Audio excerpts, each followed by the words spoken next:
Assalamualaikum warahmatullahi wabarakatuh. Selamat malam teman-teman, selamat menyaksikan video kami. Jumpa lagi dengan saya Luk Retna dan Mbah Kendil. Pada malam hari ini kami akan melanjutkan season yang kedua untuk membahas ilmu tentang kunci Pambukara Rasa Sejati yang sempat kita bahas di video sebelumnya. Jadi bagaimana penjelasan lebih lengkapnya? Mari kita simak sama-sama. Jangan lupa subscribe teman-teman. Jadi gimana Mbak untuk kelanjutan video kita yang sebelumnya tentang kunci Pambukara Rasa Sejati? Ya, yang jelas gini, tentang penjabaran ilmu Pambukara Rasa Sejati yang perlu kita pahami bahwa kita tidak mensiarkan atau kita tidak mengajarkan atau kita tidak mempromosikan bahwa ilmu-ilmu para leluhur, tapi yang jelas kita adalah merupakan cucu-cucu dari nenek moyang dulu yang patut menghormati dengan kebudayaan para nenek moyang dulu. Jadi nenek moyang dulu itu ternyata juga mempunyai keahlian-keahlian ilmu kauru yang sangat tinggi sekali gitu loh. Jadi pada era dulu ilmu seperti itu diagungkan sekali, sehingga sebelum agama masuk bahwa ilmu itu memang diagungkan, diandalkan dan benar-benar dipelajari untuk kesejahteraan. Dan semua ilmu dan kawruh para leluhur itu sebenarnya bertujuan untuk menata batin agar orang hidup atau kehidupan ini bisa tentram dan damai. Kemudian mengerti benar dan salah, mengerti tentang aturan-aturan tertentu, sehingga paranormal dulu atau sesepuh dulu atau pujangga dulu itu menginginkan bahwa masyarakatnya, warganya, secara pribadinya itu harus mengerti tentang kebenaran dan kejujuran, berbakti kepada pangeran, berbakti kepada Tuhan Yang Maha Esa, dengan jalan-jalan mendekati kepada orang tua yang mengerti dan memahami tentang pengalaman ilmu dan kawruh, sehingga para pujangga dulu itu mengelola kepada temannya atau warganya atau siswanya adalah untuk mengajak menggiring agar manusia tahu bahwa sebenarnya manusia diciptakan oleh Tuhan, sehingga selayaknya manusia harus berbakti kepada Tuhan. Kita mengagungkan Tuhan, menyukuri pada Tuhan bahwa kita sudah diberi kenikmatan, kehidupan, sudah diberi kelonggaran dalam kita berapresiasi di dunia ini. Kita bisa makan, bisa hidup, kita bisa tertawa, bisa senyum, kita bisa damai, itu karena semua dari anugerah Sang Pencipta. Jadi kita itu diciptakan oleh Tuhan Yang Maha Esa agar kita untuk bertakwa kepada Tuhan Yang Maha Esa. Sehingga ilmu-ilmu tersebut adalah sarana untuk berbakti kepada Tuhan. Sehingga ilmu ini bukan merupakan ilmu kekuatan atau ilmu kepamer-pameran atau ilmu kakamorkan atau ilmu jelek atau ilmu buruk atau ilmu yang menyakiti orang atau ilmu yang untuk membuat orang itu menderita atau membuat orang itu susah. Ilmu itu mengajak orang-orang menjadi orang-orang yang berkualitas, bahwa mantra japa atau mantra tersebut terisi dengan salah satu keagungan Tuhan. Ada lagi disisipkan juga mantra itu juga menyelipkan dengan mengagungkan nama Tuhan.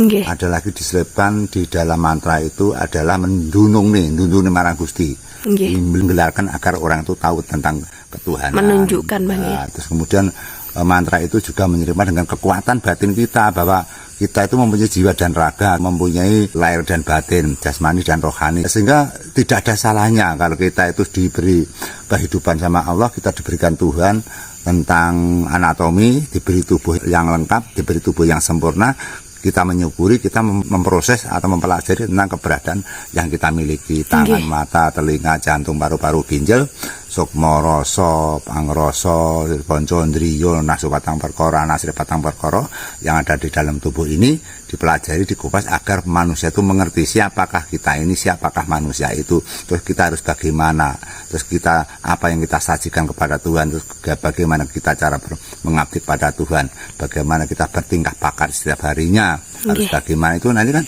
diajarkan di dalam kawruh-kawruh itu. Sehingga kalau kita pelajari, kita semak atau kita renungkan bahwa ilmu-ilmu para leluhur itu ilmu baik, sehingga bukan ilmu yang sesat. Itu kalau pendapat saya.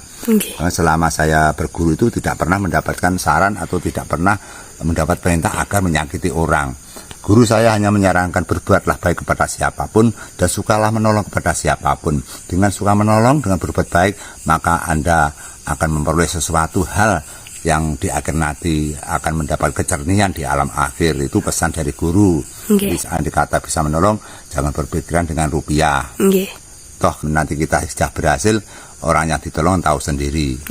dan sepantasnya kita tidak mengharap imbalan orang lain. Kalau kita menolong orang, kita membantu orang, kita masih berharap dengan jasanya, berharap dengan kembalinya, atau berharap dengan berniat untuk mengungkap atau membongkar tentang ilmu Pambukara Sejati yang dipelajari oleh Yang Soro, yang dijawab Soro dari Malang. Mungkin prediksi saya bahwa Yang Soro pun juga masih sekolah lagi. Jadi saya pikir itu kunci Pambukara Sejati tidak hanya berhenti di dalam ilmunya Yang Soro. Yang Soro pun juga mengambil dari gurunya sampai gurunya. Jika menitis kepada kita ini dalam arti kita, walaupun kita tidak menerapkan, kita tidak memakai, maka kita setidaknya kita tahu bahwa budaya ilmu kita, budaya nenek moyang kita, ilmu kawruh nenek moyang kita ternyata juga baik. Di samping itu, ilmu dari kawruh para leluhur itu adalah aset-aset bangsa Indonesia yang perlu diagungkan. Ini aset negara itu loh. Jadi tidak semua bangsa, tidak semua negara atau mancanegara yang mampu menciptakan kawruh. Jadi nenek moyang kita itu bisa menciptakan ilmu sendiri, menciptakan kawruh sendiri dengan halusinasi dia sendiri, dengan kepercayaan dia sendiri. Setelah diciptakan kawruh dan ilmu bisa dipakai untuk menolong orang. Artinya nenek moyang kita itu kan orang pintar, orang ngerti toh.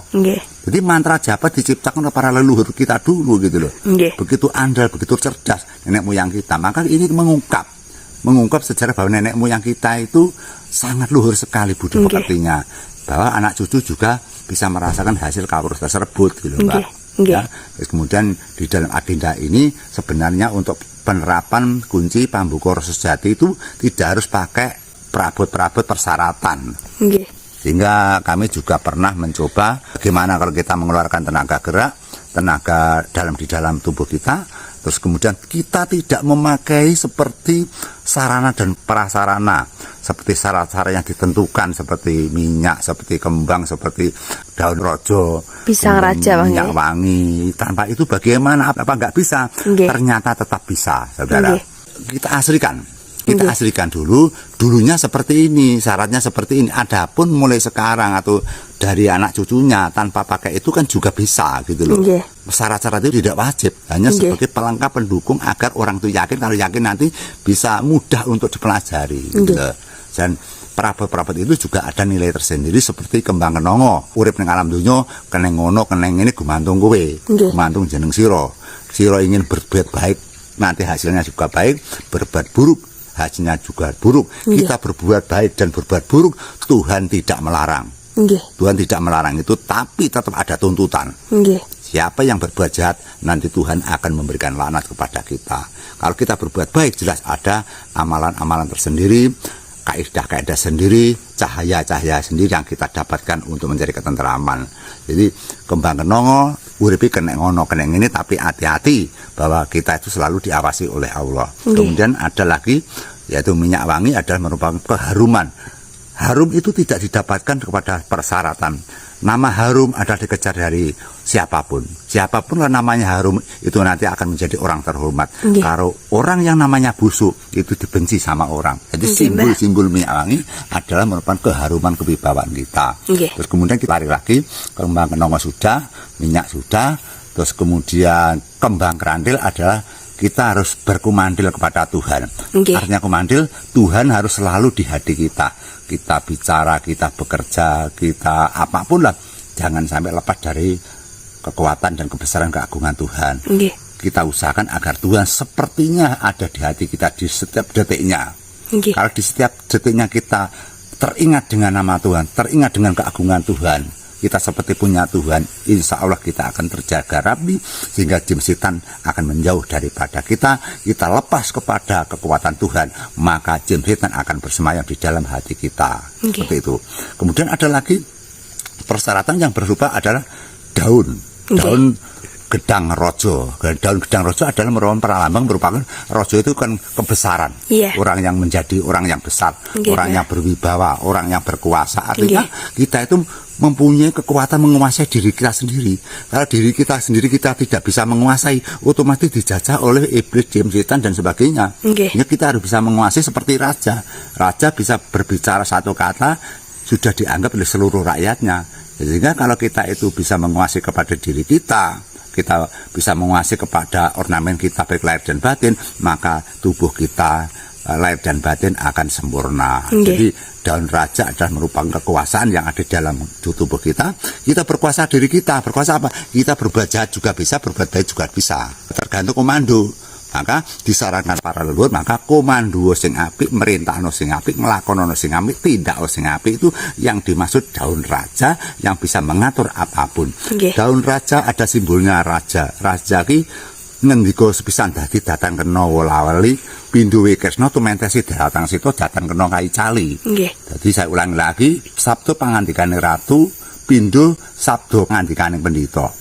Sabda pangandikaning ratu tan beda sabda pangandikaning wali. Sabda pangandikaning raja atau ratu tan prabeda kaya pangandikane pandhita. Ya, lek pendhita utawa lek raja ngucap satu kalimat sudah digugu oleh rakyatnya. Sudah ditakuti rakyatnya, sudah dipatuhi sama rakyatnya.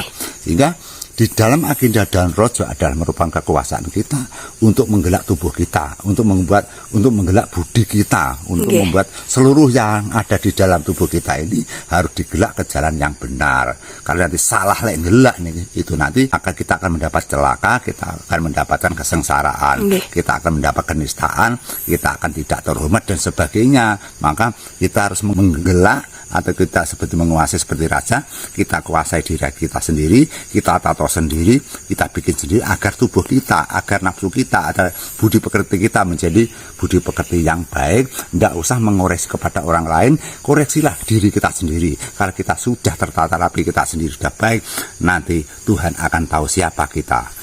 Terus kemudian bagaimana anugerah yang diberikan oleh Tuhan kepada kita. Sehingga kalau kita nanti tergesa-gesa mengatur orang, kita tergesa-gesa mengerinakan orang, kalau diri kita tidak benar-benar sempurna, kita tentu malu kepada Tuhan Yang Maha Esa. Maka yang paling penting adalah kita mengatur diri kita sendiri agar kita menjadi orang-orang hamba Allah, kita menjadi seseorang yang benar-benar berbakti kepada Tuhan Yang Maha Esa.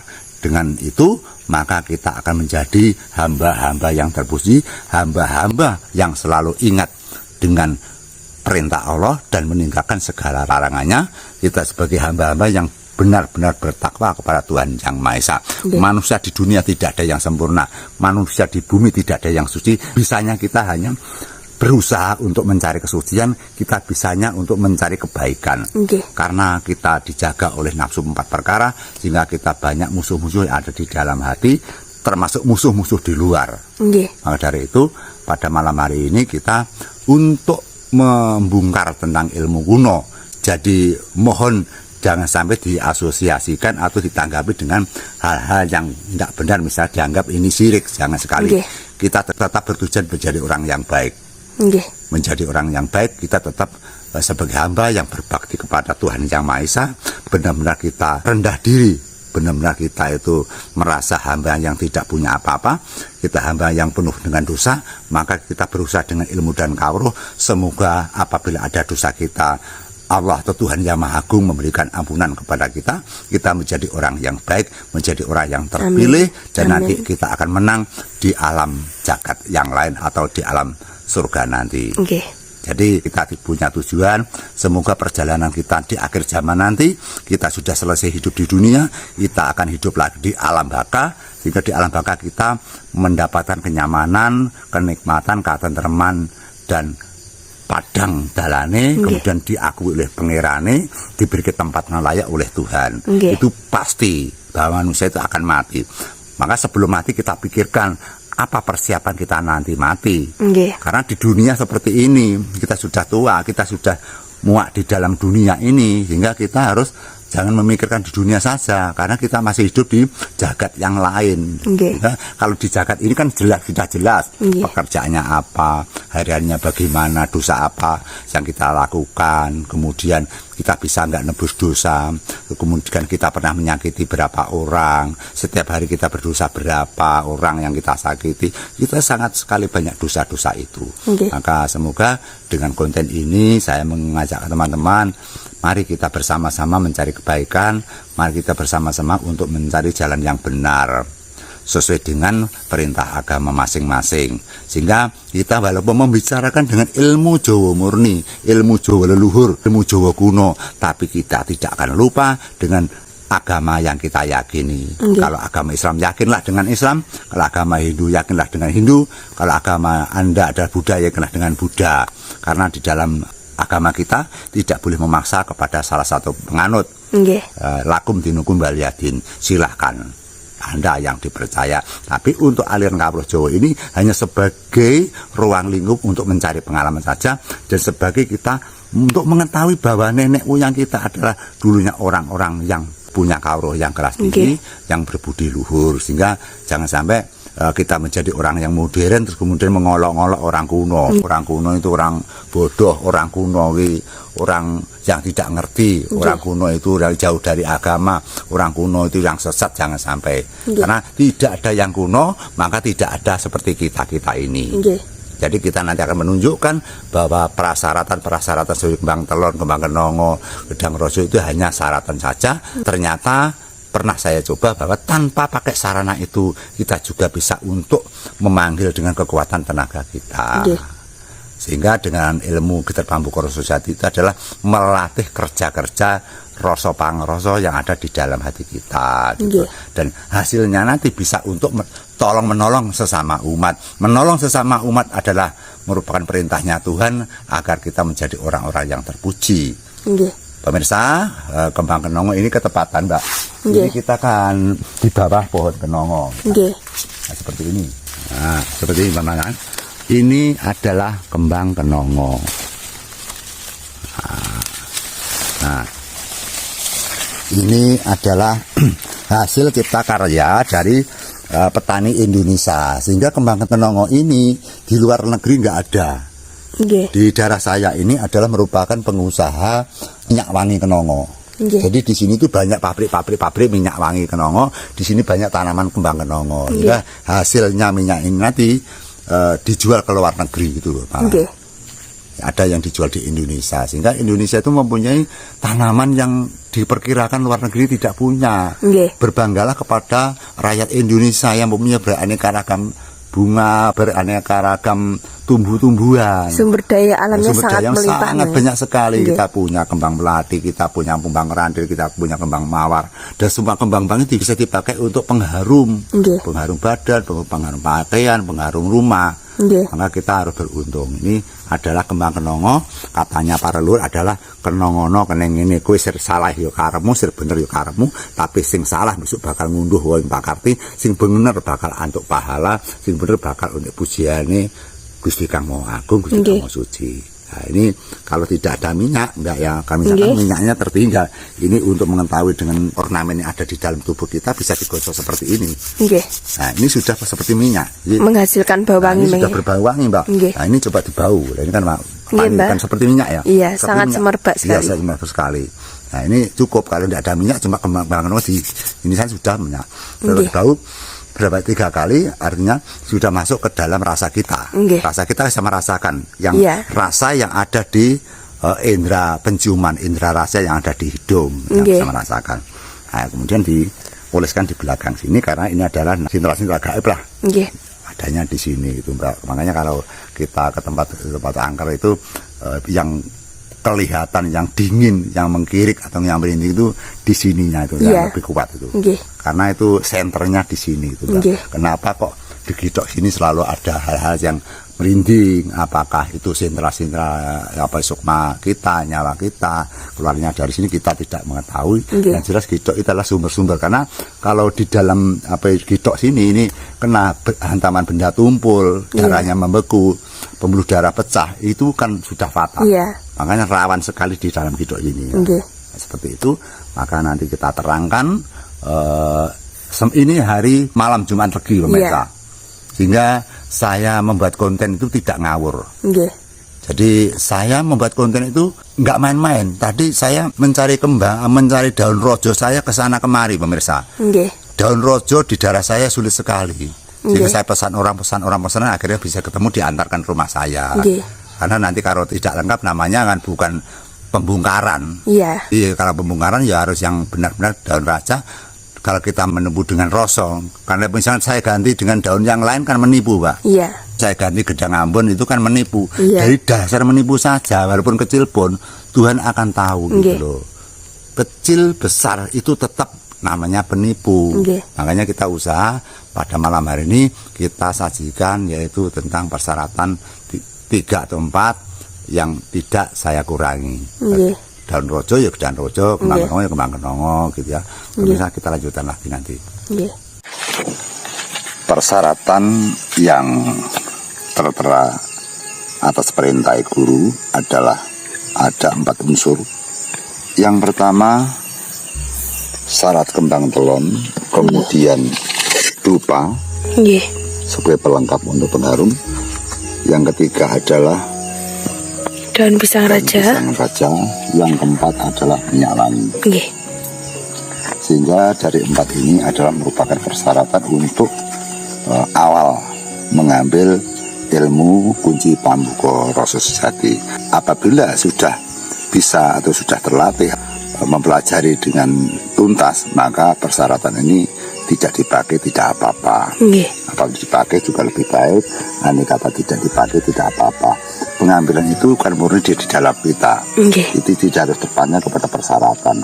Karena pemanggilan atau bentuk-bentuk tenaga dalam itu kan juga pemberian dari tubuh kita. Nggih. Kenapa diberikan dari tubuh kita? Karena di dalam tubuh kita juga ada channel-channel dari Tuhan. Jika kita itu merupakan wadah pembuatan hasil cipta karya dari Tuhan. Sehingga kita tidak salah untuk menggugah rasa pangrasa kunci pambuka rasa sejati di dalam tubuh kita. Nggih. Untuk menciptakan sebuah energi yang dapat dimanfaatkan untuk kehidupan manusia. Sudah jelas, sudah? Nggih. Kembang telon, yuka, dan ini adalah gedang rojo. Nggih. Maka nanti akan kami mulai satu persatu akan saya bacakan sehingga nanti agar jelas bahwa seperti inilah mantra-mantra dari eyang kita atau nenek moyang kita sudah diciptakan, sudah dikarang, sudah dibentuk yang berguna untuk para anak cucu kita, yang berguna dengan ilmu atau niat kebaikan, menolong sesama umat, membuat manusia-manusia yang benar-benar ngerti dan iling kepada Gusti Kang Maha Suci, manusia-manusia yang benar-benar berbakti kepada Sang Pencipta. Nggih. Bahwa dengan ini kita menyukuri bahwa tubuh kita benar-benar mempunyai hal-hal yang aneh, hal-hal yang gaib. Karena manusia punya kegaiban, karena Tuhan juga gaib, manusia pun juga punya kegaiban yang tidak disadari oleh manusia itu sendiri. Nggih. Jadi manusia itu sumbernya gaib, tapi manusia tidak mengerti bahwa manusia itu sumbernya gaib. Nggih. Semua manusia punya kegaiban. Kalau dileterkan terlalu berdele-dele, ini banyak sekali. Nggih. Salah satu saja saya buktikan. Manusia mempunyai bolongan songo. Manusia mempunyai kebocoran 9. Dari mata mengeluarkan air, Nggih. hidung mengeluarkan air, mulut mengeluarkan air, kelamin mengeluarkan air, tubuh juga bisa mengeluarkan air. Nggih. Kebocoran dari 9 bolongan, 9 titik-titik yang bisa bocor. Tapi pada saat kita minum air, kenapa tidak tumbah ke mata, tidak tumbah ke hidung, tidak tumbah ke mulut, tidak tumbah ke kelamin, tidak tumbah ke dubur? Nggih. Itulah yang dinamakan gaib. Gaib yang sulit untuk diprediksi oleh manusia. Itulah. Nggih. Makanya masih banyak lagi milik kita, ornamen kita, organ kita yang sangat gaib sekali. Nggih. Gitu loh. Kadang ada yang enggak aneh gitu. Di tubuh kita itu kadang-kadang aneh. Nggih. Kadang-kadang manusia bisa mengeluarkan api. Nggih. Manusia bisa mengeluarkan sesuatu yang dahsyat. Itu kan bersumber dari manusia sendiri. Nggih. Kenapa manusia kalau mati, kalau hidup banyak yang menemani, kalau hidup banyak yang mencintai. Ini pada saat manusia mati, walaupun cantik pun disuruh menunggu ini selama 1 bulan tidak mau. Tidak mau, Mbak. Ketakutan. Nggih. Bahwa manusia itu mempunyai gaib. Manusia itu, manusia loh ya. Nggih. Kalau berada di dalam rumah, rumah itu menjadi aman. Nggih. Rumah yang kosong tidak ditempati orang, rumah itu gampang rusak, saudara. Nggih. Tapi manusia menempati rumah, walaupun manusia itu siapapun, rumah ditunggoni manusia, rumahnya tidak gampang rusak. Nggih. Tapi buktinya rumah-rumah yang kosong itu cepat lapuk, cepat rusak. Iya. Artinya manusia itu punya kegaiban, energi yang sangat dahsyat sekali. Dan Nggih. itu tidak disadari oleh manusia sendiri gitu loh. Nggih, Mbak. Nah kita harus nyadari. Kita nyadari artinya kita mengagungkan yang memberi gitu loh. Nggih. Biar yang memberi biar marem gitu loh. Orang itu kalau diberikan orang, menghargai yang memberikan. Yang memberikan kan senang. Jika Tuhan memberikan sesuatu hal yang aneh, Tuhan memberikan sesuatu yang dasar yang kita miliki, Tuhan memberikan kepintaran, memberikan anatomi tubuh yang indah, kita harus menyukuri. Kalau tidak menyukuri, namanya kurang berbakti, saudara. Makanya masih banyak lagi yang belum saya ucapkan. Yang penting ini intinya, judulnya kita membongkar dengan amalan mantra-mantra yang dikeluarkan oleh para leluhur kita. Kita permisi kepada yang dijawab Soro, semoga hal ini tidak menganggap atau dianggap salah, karena pembongkaran ini barangkali sebagai untuk pengetahuan atau edukasi bahwa ilmu kita, ilmu nenek moyang adalah memang ilmu-ilmu yang baik, bukan ilmu yang sesat. Semua itu pasti ada persyaratan. Kita ingin daftar menjadi PNS, itu pasti ada persyaratan. Kita ingin keluar negeri, pasti ada persyaratan. Kita misalkan naik haji pun juga ada persyaratan. Kesehatannya, keuangannya, kan masih ada persyaratannya. Jadi ilmu ini, ya, kalau kita larikan ke situ, tidak sesat.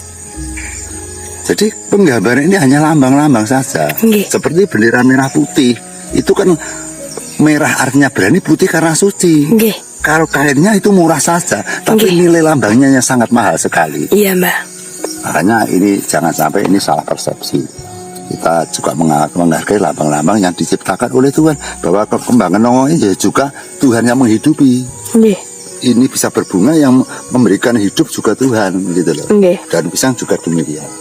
Maka coba kita untuk sejenak untuk membaca amalan-amalan agar nanti jelas apa yang dimaksud dengan amal yang terselip di dalam ilmu pambuka rasa sejati, sekelumit ilmu yang mengambil tenaga dalam di dalam tubuh kita. Pas kan? Ini minyak wangi, ya. Nah, tidak berbau harum. Ya. Kita gosokkan senikmat-nikmatnya, seenak-enaknya kita hayati, kita rasakan, karena ini kan bermain dengan rasa. Nah.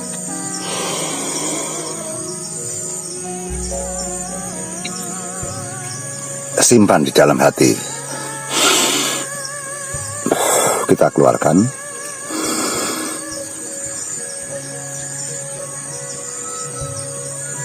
Sambil berdoa untuk memanjatkan diri kepada Tuhan.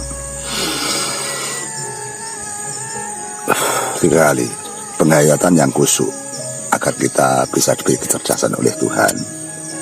Karena kita larinya kepada Tuhan, kepada Gusti, tidak kepada jin setan. Nah, setelah itu bisa sudah kita oleskan, kita hirup, kawur ke dalam jiwa kita, baru raga kita dikasih. Tadi kan mengambil yang dikasih tahu kan jiwa, sekarang raga. Nah, raga itu rogo. Nah, pinggir 1, 2, 3. Setelah itu kita usahakan di permukaan kita, biar kita mempunyai pencerahan, biar kita mempunyai aura yang indah, yang disenangi orang, kemudian yang ditresnani orang. Kita misalkan melamar pekerjaan, kita melamar orang, cari pacar, cari jodoh, biar orang menyalahkan kita berseri-seri, cahaya yang indah itu. Nah, setelah itu sudah selesai, kita coba mengamalkan satu persyaratan lagi, yaitu Yuswa atau ratus. Jangan lupa bahwa persyaratan ini bukan satu-satunya kewajiban. Pakai persyaratan bisa, tidak pakai juga nggak apa-apa.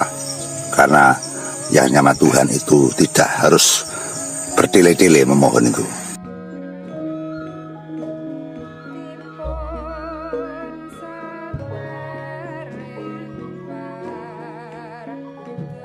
Kita robek, kemudian kita ambil 3, 1, 2, 3, agar nanti jelas Purwo Madyosono lahir urip kekaning pati. Itu harus 3, Bang. Yang baik 3, kita hanya lambang saja, 1 pun juga nggak apa-apa. Jadi memang kita belajar ilmu tidak berdele-dele, tidak disulit-sulitkan sendiri gitu. Yang simpel saja. Nah, ini kita bakal, jelas ini sudah beraroma wangi gitu.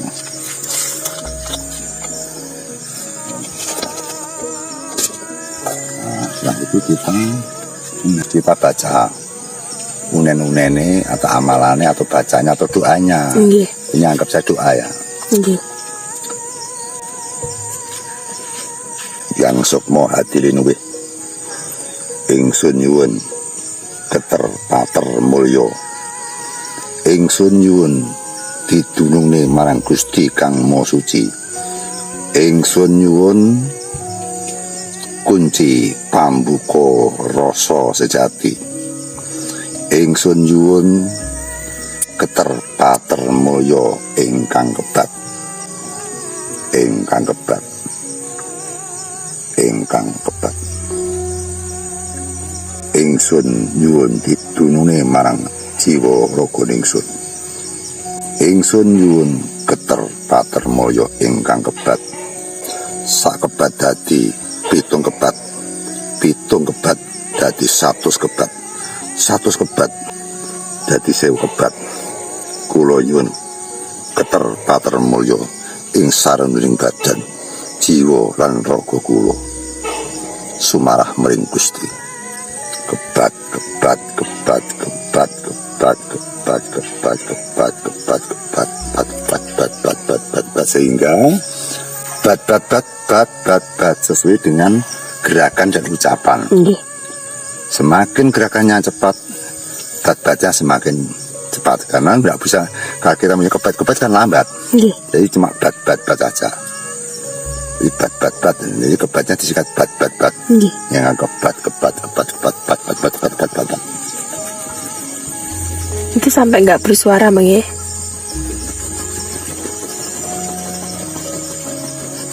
Nah ini kan gerakan tangan. Iya. Dan nanti disertai dengan gerakan kaki, gitu loh. Pemirsa, penerapan tentang daun pisang adalah diletakkan, nah seperti ini, kemudian diinjak. Untuk alas Bang ya? Untuk alas ini. Dengan khusyuk kita minta kepada Tuhan agar kita mencari ilmu bisa bermanfaat dunia dan akhirat. Apabila kita ada kesalahan, minta maaf yang besar-besarnya. Daun raja adalah merupakan sumber-sumbernya penguasa, sehingga penguasa ini nanti bisa kita pergunakan untuk kehidupan yang ada di dalam hati kita, yang ada di rohani kita. Jadi ini adalah pelambang bahwa kita numpak kawibawan, numpak panguwasa. Artinya panguwasa tubuh loh, panguwasa organ, panguwasa rohani. Jangan sampai salah persepsi. Kemudian ini dipegang seperti ini. Bunganya ditaruh mana Mbak itu? Apanya? Bunganya nggak dikasih tidak di sama itu. Simpan aja lah. Kan sebagai lambang. Sebelum patrap nanti di ruangan apa gitu, nanti tidak diikutkan sini, karena tinjak-injak tidak boleh itu. Ya, misal letakkan di sini seperti ini. Kemudian kita baca Yang Sukmo Hadi Nulih, ingsun nyuwun kunci pambu rosati, ingsun nyuwun didunungne marang Gusti Kang Maha Suci, ingsun nyuwun keterpater mulya ingkang kebat, sak kebat dadi pitung kebat, pitung kebat dadi 100 kebat, 100 kebat dadi 1000 kebat. Kula nyuwun keter ingkang kebat, kebat, kebat, kebat, kebat, seperti ini. Seperti ini, kebat, kebat, kebat, kebat, kebat, kebat, kebat, kebat, kebat. Kemudian kuncinya, apabila ini sudah kita kuasai, kita sudah bisa mengeluarkan tenaga dalam, tenaga keras, kita harus mempunyai kunci untuk penutup, yaitu bunyinya. Yang sukmo sasmito langgeng sukmo loka manggon ono titik-titik jeneng sira lungguh sira sungsangun bujo basuki yen ono kluputane ragane titik-titik ingsun sinjane pangapura raga mung saderma. Pemirsa, ini sebuah contoh saja. Jadi untuk lebih ahli, untuk lebih terampilnya, untuk semakin jadi, ini adalah merupakan gerakan tenaga dalam, sehingga untuk mencapai hasil yang cemerlang, untuk mencapai hasil yang baik atau yang sempurna, tentu memenuhi proses-proses yang panjang, proses-proses yang terlatih. Sehingga apabila nanti sudah ahli, ketika kita patrap, cuma grek itu saja sudah cukup. Jadi nggak perlu banyak. Kalau kita butuh cuma grek sudah cukup. Kalau tidak ada, semakin cepat lagi. Nah, ini satu sudah datang. Lebih lembut lagi, nanti yang bergerak bukan raga, tapi yang ada di dalam hati kita. Yang gerak tadi bukan raganya, tapi rasa sejati atau kunci pambukara sejati yang bergerak. Nggih. Semakin lembut, semakin lembut, semakin lembut, semakin lembut. Jadi nanti yang syariatnya atau yang dasarnya rogonya yang kita gerakkan. Nggih. Kalau sudah profesional, maka nanti kunci pambukara sejati yang akan menggerakkan seluruh kekuatan batin kita, seluruh rohani kita. Nggih. Digoyangkan dengan satu kekuatan untuk menciptakan sebuah kekuatan tenaga dalam yang nanti bisa untuk dipakai kepentingan bebrayan atau bisa dipakai untuk menolong orang. Nggih. Jadi pemirsa, bahwa semua pengalaman yang saya sampaikan ini adalah merupakan hasil saya belajar. Dan tolong ini jangan sampai diasosiasikan hal yang bermaksud untuk klinik atau berasosiasi dengan kesirik-sirikan atau kesesatan, karena ini adalah budaya ilmu luhur kita yang perlu kita hargai. Di samping itu, bahwa ilmu ini adalah ilmu untuk menolong orang, Nggih. ilmu untuk masyarakat yang perlu bantuan, sehingga kita bangga apabila kita bisa menolong sama umat. Nanti untuk episode yang ketiga akan saya terangkan kata demi kata, Nggih. gerak demi gerak akan saya jelentrehkan, akan saya sonteng, akan saya babarkan, akan saya gali lebih dalam agar benar-benar rekan-rekan akan tahu mana dari kunci pambukara sejati yang sebenarnya. Mantranya seperti apa maksudnya mantra, apa maksudnya kunci, dan apa maksudnya wadak Nggih. atau kaur atau ilmunya. Pemirsa, semoga pada malam hari ini adalah malam Jumat Legi, sebagai saksi adalah alam semesta. Nggih. Ini sudah hampir jam 3. Bumi, rembulan, tanaman, batu, rumah-rumah, semuanya adalah saksi bahwa saya ingin membongkar ilmu kunci pambukara sejati milik para leluhur. Semoga dulu dikarang oleh para leluhur bisa bermanfaat bagi kita semua. Nggih. Yang jelas ilmu ini digunakan untuk kebaikan dan digunakan untuk mencintai dan menghamba kepada Tuhan Yang Maha Esa, Allah Subhanahu wa Ta'ala, untuk berbakti kepada Tuhan, untuk bertakwa kepada Tuhan. Jelas-jelas banyak jalan untuk menuju Roma. Nggih. Yang penting kita adalah hamba yang patut untuk berbakti dan bertakwa kepada Tuhan. Cukup sekian pemirsa, semoga semua yang saya sampaikan dengan konten ini akan bermanfaat. Yang jelas kami adalah selalu minta dukungan kepada Anda. Nggih. Semoga kami bisa bertahan untuk memegang konten-konten yang kami pegang. Amin. Atau konten-konten yang saya miliki. Tanpa kita, tanpa Anda semua tidak mendukung dengan saya, maka konten ini akan rapuh, akan rontok, akan runtuh, Nggih. akan hilang di dalam YouTube tersebut. Nggih. Sehingga awetnya dan tidaknya, kuatnya dan tidaknya, langgeng dan tidaknya atas konten ini adalah kepada pemirsa semuanya, atas Anda semua. Sehingga mohon untuk didukung agar kita sama-sama membutuhkan, sama-sama memerlukan, kita sama-sama meraih kesuksesan, sama-sama kita abadi di dunia dan di akhirat. Nggih. Maka dari itu semoga pada malam hari ini kita menjadi orang-orang yang baik, orang-orang menghamba kepada Tuhan, kemudian kita akan diberi pencerahan. Semoga pada malam hari ini ada malam yang barokah, malam yang baik untuk kita semua. Pemirsa, tidak hanya Anda sendiri yang mendapat anugerah atau mendapat pahala atau mendapat kenikmatan. Kalau ilmu ini saya terima dari guru saya, kemudian misalkan Anda pelajari, nanti akan berbuah baik semua. Saya juga merasa dipelajari, dipergunakan untuk orang-orang. ilmu ini dipergunakan untuk teman-teman dengan menolong orang dengan ilmu yang baik, dengan tujuan baik, niat yang baik, maka kami juga mendapat pahala. Sehingga Anda juga demikian mengamalkan ilmu ini, maka Anda juga akan menjadi orang yang baik. Anda menolong orang, maka Anda akan mendapatkan ganjaran-ganjaran dari Tuhan Yang Maha Esa. Sehingga kalau kita simpulkan bahwa kita dan Anda semua akan beruntung di dalam dunia dan di dalam akhirat. Yang jelas ilmu ini hanya sekelumit tentang tenaga dalam. Jadi ini perlu dipindahkan. Ilmu Pamukara Sejati adalah ilmu yang menggugah rasa yang ada di dalam hati. Tapi walaupun demikian, rasa yang ada di dalam hati tentu ini nanti akan diajak pulang ke rahmatullah. Rasa kita akan ikut di alam kubur nanti, dan rasa nanti akan ditanya oleh Tuhan Yang Maha Esa bahwa rasa ini pernah diajak seperti apa. Sehingga rasa akan merasakan kesengsaraan dan rasa kenikmatan di alam nanti, di alam baka nanti. Pemirsa, semoga ilmu ini bermanfaat. Sulo Sudiro Jaya ning ngangrat lebur dening pangastuti, sepi ing pamrih rame ing gawe mulat sarira hang rasa wani. Ihdinas siratal mustaqim. Wassalamualaikum warahmatullahi wabarakatuh. Sugeng rahayu ingkang pinanggih. Amin.